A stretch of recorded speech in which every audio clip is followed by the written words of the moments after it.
So here we have Monica.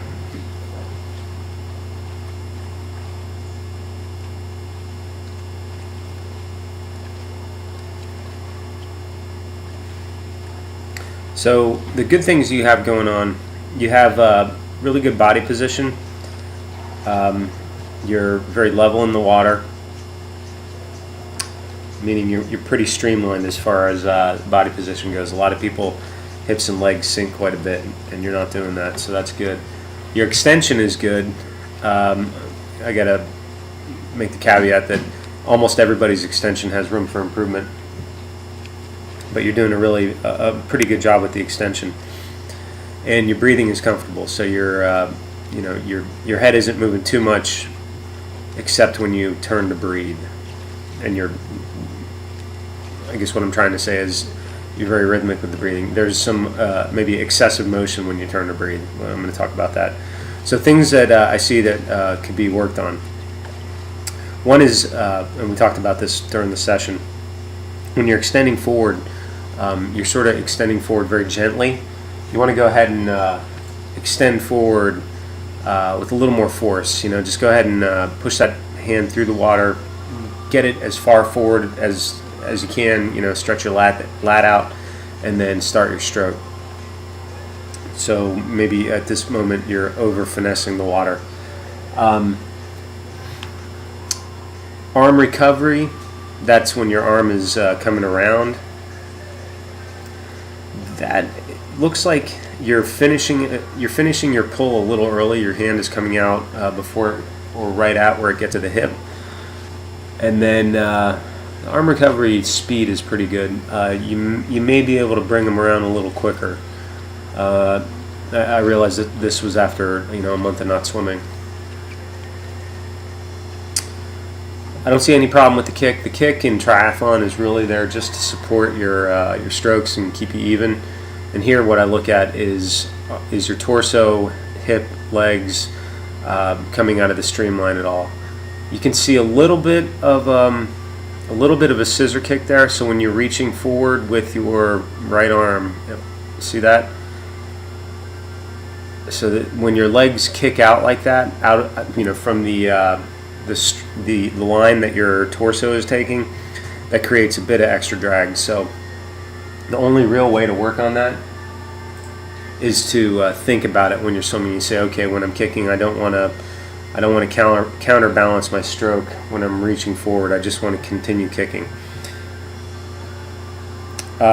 Your arm entry is really good. There's no problem with the line that you're pulling here. So above water, I think the biggest thing is turning your face a little too much to breathe.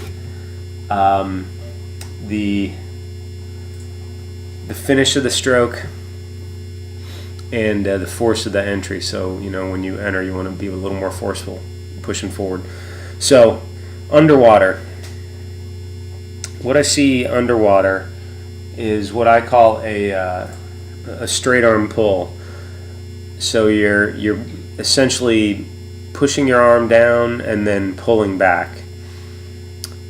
That's the second best way to swim as far as I'm concerned. The best way is the high elbow catch, early vertical forearm. What happens when you swim this way is that about the first third of your stroke is really pushing the water down or pushing your body up. And with a high elbow catch or early vertical forearm, you'll anchor that hand and forearm, and that first third of the stroke becomes a process of pulling you or leveraging you forward. With the straight arm pull that you're doing here, the second third is going to be the most powerful section. The finish depends on if you push all the way through, it'll be fine. If you're finishing early, though, it's a problem. Now here's what I was looking at. So you're not crossing the center line. Your line here where your arms extend is fine. Now I started talking on this one, so I'm going to go ahead and let the original thing speak.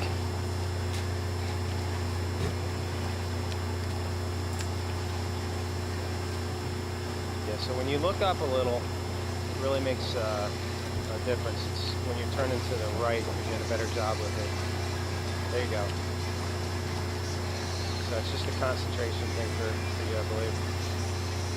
Yeah, that was good. That was good.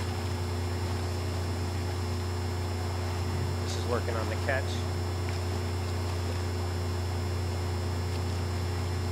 So this was working on a nice long extension. You can see the difference here.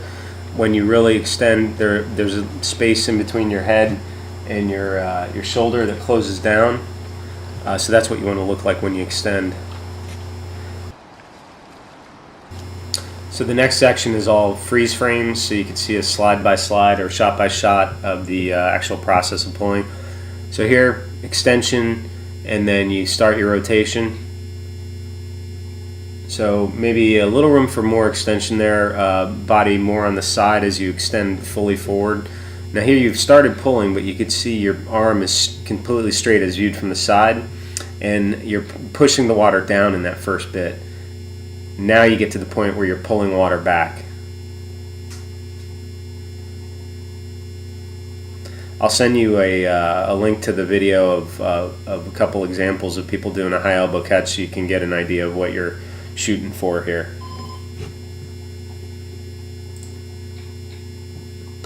Alright, so good extension again, could be a little better. You know, combination of flexibility and just thinking about it.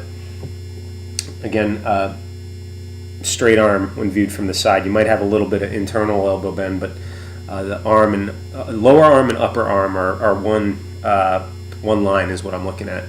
So that first bit again was a pulling straight down, and then it wasn't until you get to the second third of the stroke where you're pulling back. So both arms are straight arm pull. Not the worst thing, could be better.